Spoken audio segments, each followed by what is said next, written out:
Next day, when Teal's father went to work, he found the control room full of excitement. People were crowded around the big TV screen that showed a dot in an otherwise clear background. As changing its position, it is heading towards us. The supervisor of the last shift explained the spacecraft. As father asked him, by now he was joined by his teammates on the new shift. So we think, but it needs watching the spacecraft.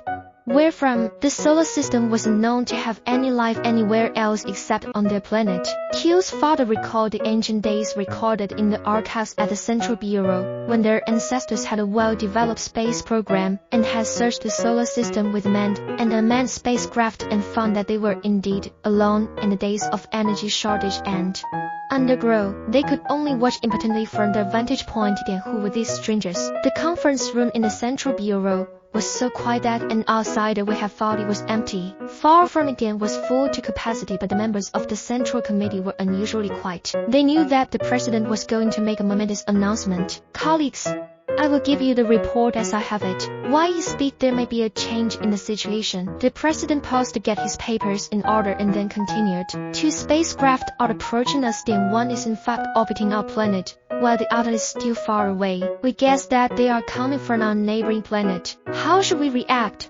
Number one was in charge of defense. If we wish, can totally destroy this spacecraft without missiles. But that one, we do not have the capacity to render these craft unoperational in space. Our reports say that they do not contain living beings. Number 2, the president asked the scientists on the committee. I recommend non-interference and passive observation. Since we do not know the power of the senders of these spacecraft, and we are still in the dark about their intentions, it is wise not to reveal our existence. If we destroy these spaceships or render them ineffective, we might reveal our existence. The president looked at number 3, a social scientist, and he rarely agreed with number 2. I agree with number 2. In fact, I will go so far as to say that we should keep our surface activities to the minimum, as no life on this planet, unfortunately. Before the president could speak, his personal telephone rang. He lifted the receiver and listened quietly for a minute. COLLEAGUSTHE, first spacecraft has landed.